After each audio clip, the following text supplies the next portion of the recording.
From the 1011 Now streaming studio, this is 1011's Morning Pulse. Sponsored by Murray Roofing. Good morning, I'm Jackson Wilford with your Morning Pulse for Friday, July 5th, 2024. Our first story of the morning is about a new heart failure treatment right here in the Cornhusker State that could be life-changing for patients. It starts with a device called the Barostim, and it's the first of its kind to improve patients' symptoms of heart failure, and is offered right here in Lincoln at CHI Health Nebraska Heart. It looks similar to a pacemaker, but works much differently by sending electrical pulses to sensors in the neck. Those sensors then tell the brain to regulate the heart, kidney, and vascular function, which in turn can improve heart failure symptoms. One doctor with CHI Health says it's all about improving the quality of life for patients. We've seen virtually everybody has improved some, and most patients have improved pretty significantly. My job is to make people feel better and to make them live longer. So one of my jobs is to make them feel better, so it makes me feel good when I can do that.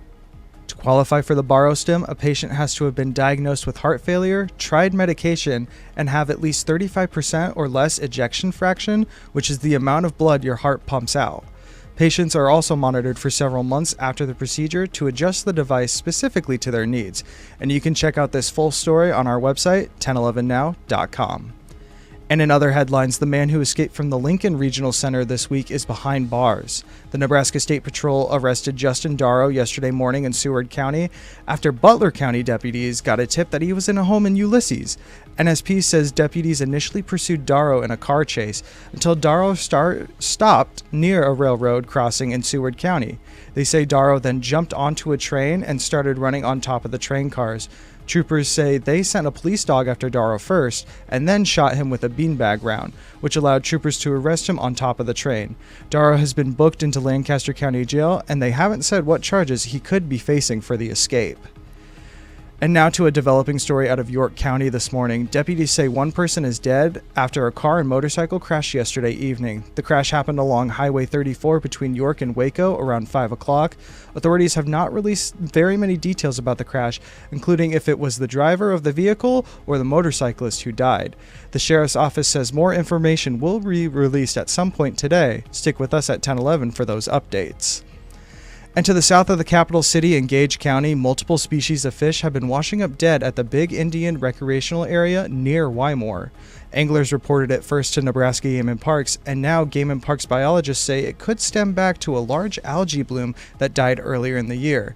The dead algae only worsens oxygen levels because when the algae dies, the bacteria that consumes it also consumes oxygen in the water. Game and Parks saying they're keeping an eye on this.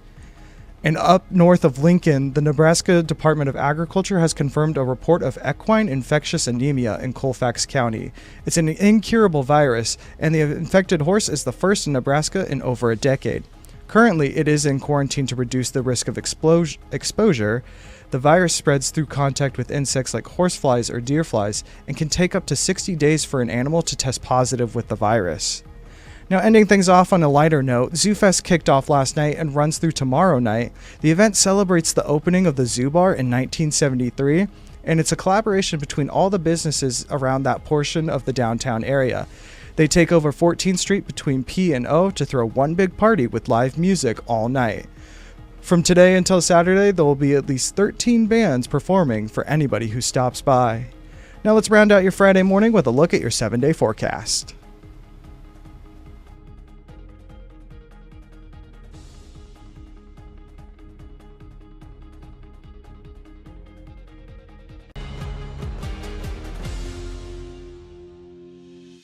You've been listening to 1011's Morning Pulse. Watch, listen, stream on the 1011 Now app, on YouTube, or wherever you get your podcasts. Sponsored by Murray Roofing.